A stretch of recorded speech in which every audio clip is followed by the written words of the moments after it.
WWE NXT tonight. We've got the first edition of the Wednesday Night Wars in what feels like ages at this point, doesn't it? I think it's got to be at least 3 weeks, maybe 4 weeks. The first time that WWE NXT and AEW Dynamite is going head to head on Wednesday night. So the Wednesday Night Wars are back.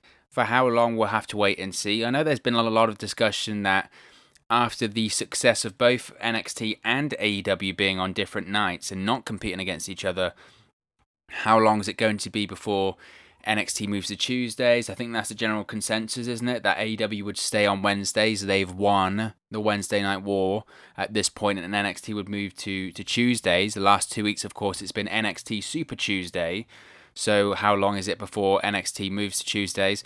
I've covered it quite in depth here on the channel, so you can be able to check it out there.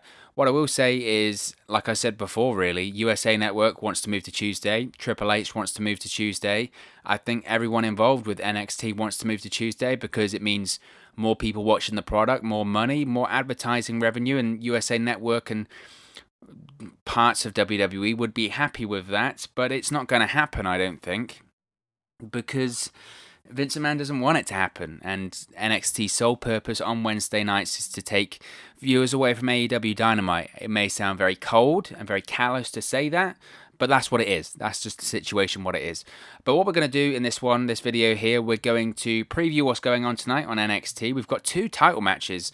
We've got a loaded and stacked NXT card, and why is that? Well, that's because it's facing competition again for the first time in 3-4 weeks. Every time NXT's been on the air the last few weeks, they haven't had another professional wrestling program airing opposite them. Now, technically, that's not exactly true, because the last 2 weeks when they've been airing on Tuesday on USA Network, Impact Wrestling airs on a Tuesday, but they're not going to take viewers away from... Impact isn't going to take viewers away from NXT or anything like that, so they haven't been worried about that. Obviously, they've stacked the shows because they wanted to do big numbers, and they did for NXT, both around 800,000, just above or just below each time. But this week, you've got the competition of AEW Dynamite once again, so they've stacked the shows with 2 title matches and a plethora of great matches, and coming off of the new NXT champion last week. So one of the title matches that we have tonight is the first NXT North American Championship defense of Damian Priest as he goes up against Timothy Thatcher. Now, Timothy Thatcher over the last few weeks has confronted Damian Priest, saying that he wants the first shot at the NXT North American Championship. Now, Timothy Thatcher confronted Damian Priest last month. He took umbrage in the poor way that he believes that Damian Priest has handled himself since becoming champion at NXT TakeOver 30. Last week on NXT, Thatcher also pointed out that he perceives flaws in Priest's game during his latest Thatcher's Thatch Can class. But Priest turned a nearly flawless performance at NXT TakeOver 30, prevailing over 4 top NXT superstars in the ladder match to claim the vacant North American Championship. Now, what I will say about Damian Priest, one, I'm a massive fan. I am a massive fan of Damian Priest. I think he's going to be one of these people, one of these exceptions to the rules, shall we say, when it comes to NXT superstars on the main roster. I think that Damian Priest will have better success on Raw and SmackDown than he will in NXT, which says a lot because he's currently the NXT North American Champion. For me, Damian Priest, if Vince McMahon looks and wants superstars to look a certain way, he wants them to look like Damian Priest. Damian Priest is a tall guy, he's a big guy, he's a good-looking guy. He's what Vince McMahon looks for in a WWE superstar. So whenever Damian Priest gets called up to Raw and SmackDown, I think he's going to just be strap the rocket to him and take him to the moon. I really think so. I think he's going to do very, very well there. As far as recently, I think Damian Priest in 2020 has been very, very good. Like I mentioned, I've been a fan of his for a while, but there may have been something missing about his character or something like that previously, but I think that all changed in his feud with Finn Balor. That match at NXT TakeOver in Your House back in, when was it, June? Really, I think, turned a lot of people's heads. Everyone knows the talent and the capability of Damian Priest, going back to his days as Punishment Martinez. Everyone knows how great he is. But I think the problem is sometimes when you come into WWE, even NXT, you're starting over again. You've got to win people back over, and you've got to win a new audience over. And he certainly did that in that match against Finn Balor. Took some crazy bumps. Triple H, after that match, he does a media call after every NXT takeover, And he said, Damian Priest may have lost tonight, but I think he won in the long run because he turned people's heads. And next thing you know, the next NXT takeover, he's winning the North American Championship. So that shows you how pivotal, easy for me to say, that performance was at NXT takeover in your house. So I think he's on a roll. I will say that I haven't been the biggest fan of this sort of party priest, can we call it party priest, in recent weeks. That he won the title, then he went into the hot tub with the ladies, and then ever since he's just been drinking champagne and celebrating, I guess. To me, because he's a babyface now, to me that just doesn't come across as a babyface. And I know the counter argument with that would be, well, when Chris Jericho's doing the whole bubbly and the celebrating, you're saying that's great. Well, he was a heel. That was kind of the point of the character. And as for me, and this might just be the way I perceive it, if I see a champion who's meant to be a babyface just only caring about drinking champagne and partying and saying the party never stops, I look at that guy and go, what a douche. Really, focus on your championship. You're meant to be a babyface. You're meant to want to keep the title. And the only way this could logically make sense is after all this partying, he kind of loses his focus and Timothy Thatcher wins, which I don't think is going to happen tonight. So I don't get it. I just don't get that direction of the character, I must be honest. As far as Timothy Thatcher, again, I'm a big fan of him. I think he's so unique and something that just isn't currently on the NXT roster and even the WWE roster, really, that just real no-nonsense, hard-hitting style. I would maybe compare him slightly to Cesaro, but I think he's even more stiff than that. I really enjoyed his work with Matt Riddle and the whole cage fight deal. I thought that was great, and I think Timothy Thatcher's got a huge upside. I would worry how well he would do on the main roster in WWE because Vince McMahon's going to look at him and just go, "There's no personality there. He's just a quality ring worker and traditional, almost European style ring worker." So I would worry about that. As far as the match tonight, I think it's pretty obvious Damian Priest is going to win. I don't think he dropped the title in his first match, but it would certainly be a lot of fun to watch, and I'm looking forward to it. I hope it main events the show. I think it probably would, considering the other matches on the card, and it's a title match, and it's Damian Priest's first defense. I think put a bit of credibility on the North American Championship and have it main event the show. So I think that's what will happen. Support for Wrestle News 365 is brought to you by Manscaped, who is the best in men's below-the-waist grooming. Manscaped offers precision-engineered tools for your family jewels. Now, Manscaped, for all of my UK fans out there, Manscaped just launched in the UK. Over here in the United Kingdom, we have gone for years and years and years without using the right tools for the job. But now you can be one of the first men in England to experience their life-changing product. But it's not just limited to all of the great fans over here in the UK. This offer goes worldwide, so all of my friends over in America and around the world that are listening to this offer still does apply for you. You can still use our code. But I've got to tell you a quick story first. Now, there have been so many times, right? I'm a guy. You gotta groom down there, fellas, right? That's the most important thing. You gotta keep yourself trimmed. You gotta keep yourself proper. And a lot of the time, I've been guilty of this, of using the wrong tools for the job. I've had incidences, I'm not afraid to say it, where things have been nipped, snagged, or in fact cut down there because I wasn't being careful enough and using the right equipment. Now that just shouldn't happen. That shouldn't happen. You don't want to be worrying about cutting yourself down there. Do you know how painful that is? I can tell you, it hurts quite a lot. And I wish and hope to God it never happens to me again, and it won't happen to me ever again because I'm using Manscaped products. That's why Manscaped has redesigned the electric trimmer. The Manscaped engineering team has perfected the greatest ball hair trimmer ever created. Big statement, but it's absolutely true. They have just released the new and improved Lawnmower 3.0 in the UK. It's also available around the world as well. Their third generation trimmer features a cutting edge ceramic blade to reduce grooming accidents. So those cuts and snags that I was telling you about before are a thing of the past. And let me tell you, when I tell you this is premium, I mean premium. The battery will last up to 90 minutes so you can get a longer, perfect shave. And not only that, you don't want to be cutting yourself and trimming yourself all over the bathroom, getting hair all over the place. That's just disgusting. The lawnmower has a waterproof technology that allows you to groom in the shower, so no more mess. And one of the coolest features, one of my favourite features about the lawnmower, is the LED light which illuminates grooming areas for a closer and more precise trimming experience. So you can shave longer, you can shave more precisely, and you can shave in the shower. What more did I need to tell you?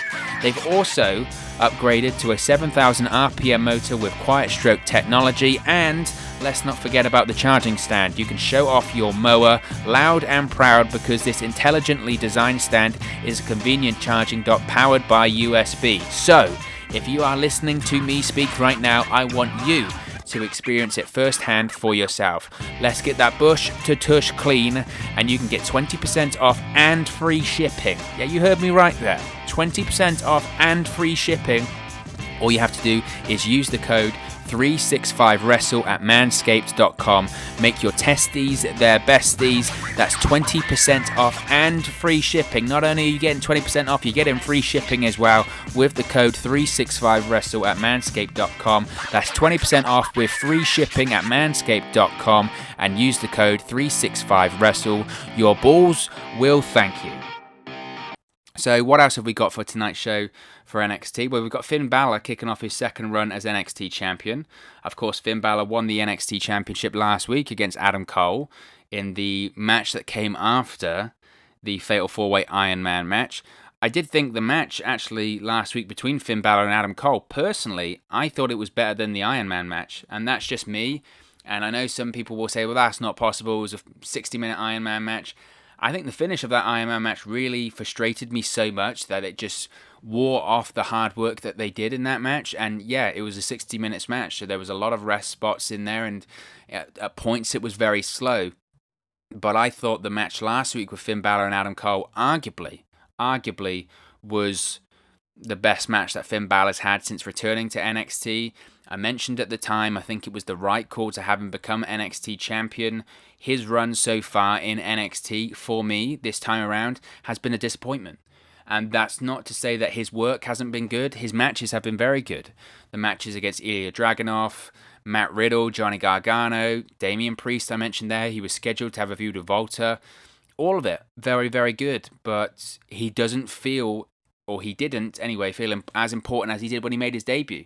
And he kind of got lost in the shuffle in NXT, and that wasn't the purpose for him. The purpose of him coming to NXT was to compete with AEW in the ratings and try and draw some viewers away and establish NXT as a credible third brand. And I don't think at this, until maybe now, that's worked. So I think putting the title on him is smart. I think it was needed. Adam Cole obviously doesn't need the championship, and I don't think he's going to be destined for NXT much longer. I think he's going to be going to Raw or SmackDown whenever this draft happens. Whereas Finn Balor, he's obviously a guy who can make the centerpiece of NXT. They've done it before, and I think if anything, that's where he needs to be now. The idea that Finn Balor doesn't need the NXT championship, he's Finn Balor, that's not really true. We've seen that. Without the NXT championship, Finn Balor didn't feel as important. You've got to build him back up again. So I see Finn Balor as being NXT champion as the way of building him back up.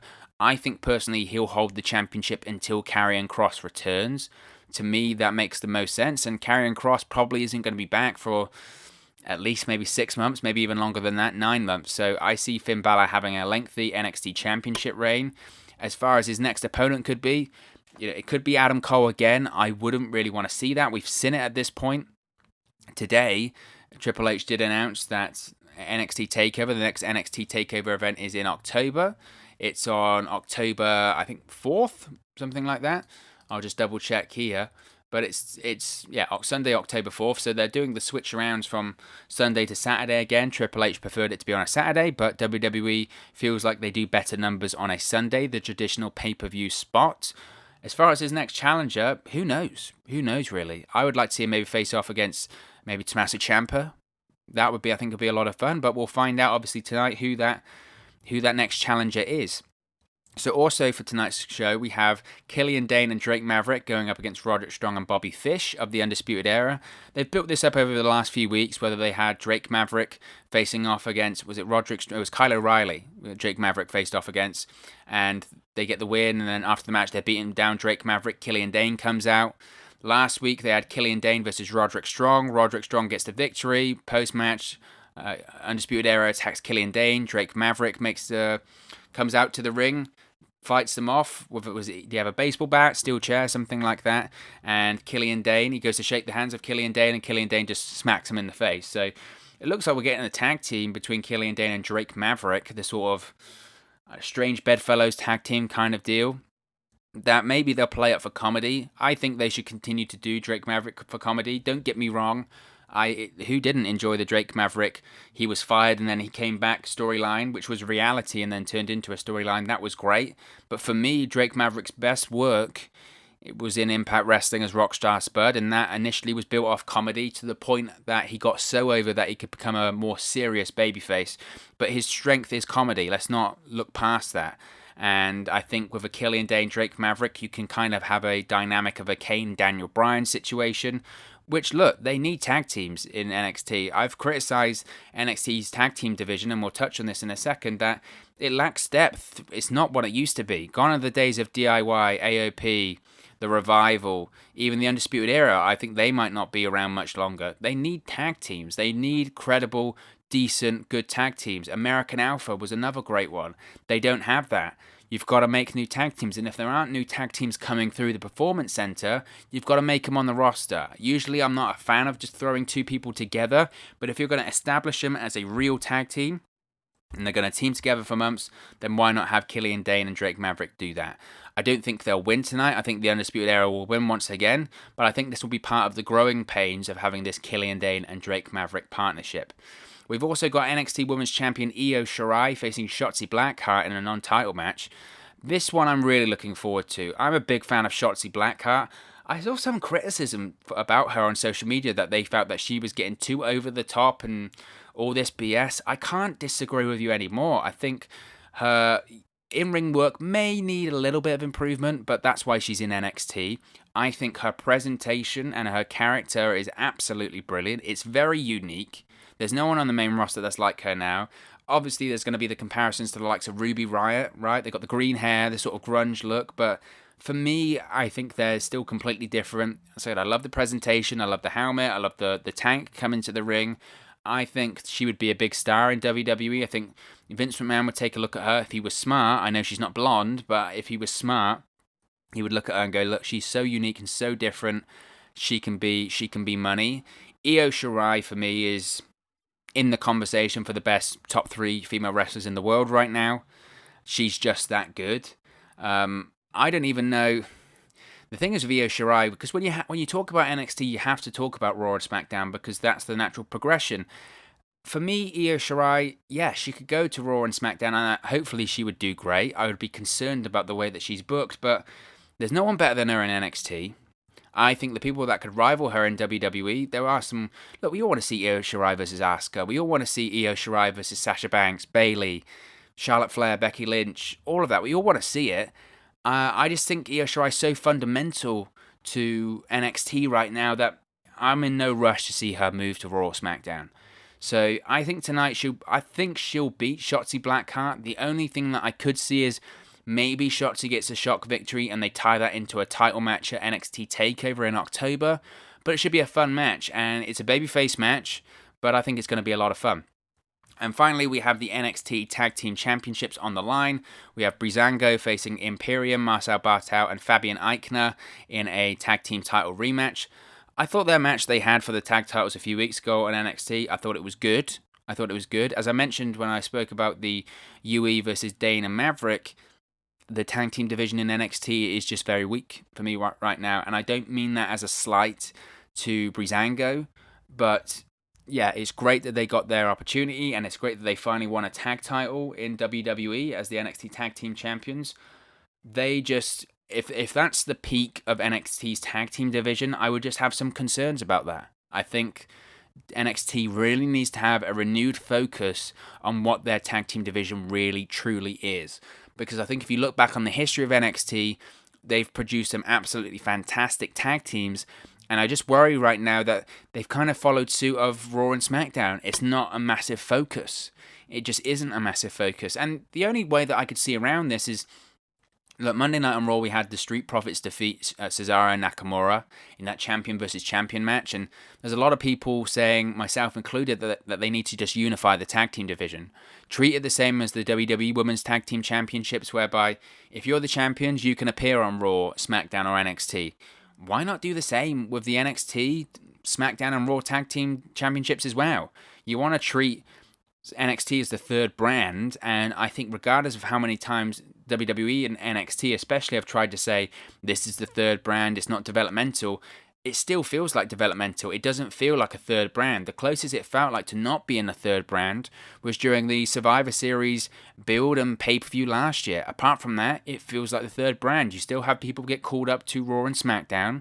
If it was the third brand, you'd save it for a draft. There wouldn't be call-ups or people would just become free agents. You'd have much, much more fluidity between Raw, SmackDown, and NXT. You don't. So it doesn't feel like the third brand to me. They tried to do that at the start, and I think that's partially the reason they struggle opposite AEW, because there are more stars in AEW. Chris Jericho, Jon Moxley, Kenny Omega, they're always going to draw more eyeballs in them if you have a main event of, no offense to them, Damian Priest or Timothy Thatcher. That is just going to be the case because Jericho and Moxley are bigger stars. And I know the argument can be, well, we'll make new stars, and that's what they do, but you need to get some stars on the show. You need to have people there. So I think that's the reason there. But I've kind of gone off topic there. I think Breezango will retain here, but like I said, I think they need new teams to really solidify this division for me. But of course, as always, this is just one man's opinion. What are your thoughts on NXT tonight? What are your predictions for these matches? What are your thoughts on these matches? Let me know your thoughts in the comment section below. I'll be sure to respond and reply to all of your comments. Really enjoy interacting and chatting with you guys on this channel. If you've enjoyed this video, smash a like on the like button too. Really does help us out here on YouTube, go up the rankings, get into people's recommendation feeds if they haven't seen our videos previously. But most importantly, if you haven't already, please do subscribe to Wrestle News 365. You can do that by clicking the bottom right hand corner of the screen right now, or if you wait a few seconds, there'll be a subscribe button at the end of this video along with another video for you to watch. Thank you very much for watching, listening, streaming, or however you come across this video today, and I'll speak to you again very, very soon. Hey guys, thank you for watching, listening, streaming, or however you come across this video today. Be sure to click on the video on the right there to watch our next video, or click the bottom there to subscribe, or the bottom right hand corner. Thank you very much, and I'll speak to you again very soon.